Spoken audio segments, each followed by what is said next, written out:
Next up on our list of should we re-sign is a guy who came off the bench for us this year, and people are like, oh my God, it's going to be so much money now. Then he got hurt, as he always does. Azeez Ojulari. And listen, I like Azeez Ojulari. I was ecstatic when we got Azeez Ojulari. I really was.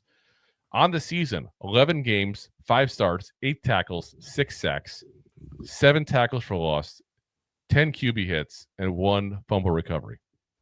He had a 56.4 PFF grade, 54.6 pass rush grade, which I thought was really low for a PFF grade on that, considering how many sacks he got and the limited snaps he got, and a 60.1 run defense grade. His career average, hypothetically, if he played 17 games, would be 40 tackles, 8 sacks, 8 tackles for loss, 14 QB hits. Here's the problem. That man never plays 17 games. Yeah. Never plays 17 games. He has played 46 games, guys, in 4 seasons, meaning he's literally only played in 68% of the games that he could have during his career. So I don't think there's going to be a huge market for him. I really don't. I think his best role is what he had this year, a situational pass rusher. I think so. Not start because of injuries. And I think there's a spot for him there long term in the NFL because he's proven he can get to the quarterback. He's proven that. He's done it multiple occasions. I remember his rookie year. I remember we were talking about how he had you could have said he had a better rookie year than Chase Young. People are like, oh no, you're crazy. They're crazy. He's not that good. Well, I think we've been proven right there. Because Chase Young's on his third team now, and I think he's a free agent. I think he's a 1-year deal with New Orleans too. I think so. Get moved around because he's not that good. Azeez Ojulari, not great, but he's a good situational pass rusher who's very bad at the run, by the way. If you notice, a lot of the issues we had at the run was during that time frame when Kayvon was out and he was starting.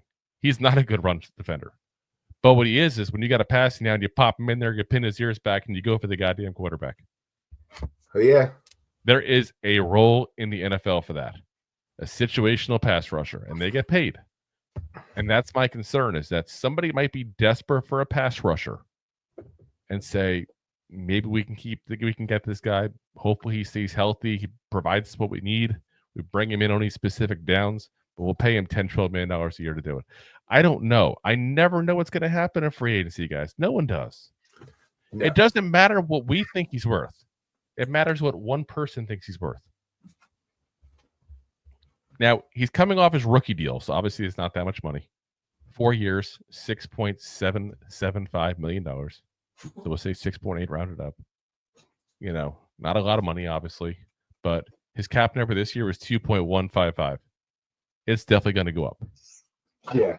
Definitely going to. Now, if we can get him for like $5 million or less, I'm game. I don't know what he's going to be worth in the open market. He's going to hit it unless they do something crazy here in the next couple weeks.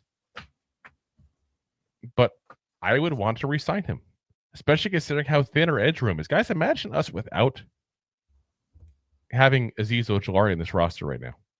Oh. Your backup edge rushers, Boogie Basham and Timon Fox? Is that what we're down to? Sadly. That's not good, guys. And you don't want to go in desperate for any position. So if you can get a guy like that, pop him in and still look to supplement the edge rush room in the process. There's nothing wrong with signing a guy like this to a 2-year, $10 million deal. Yeah. You're not inhibiting any kind of other moves.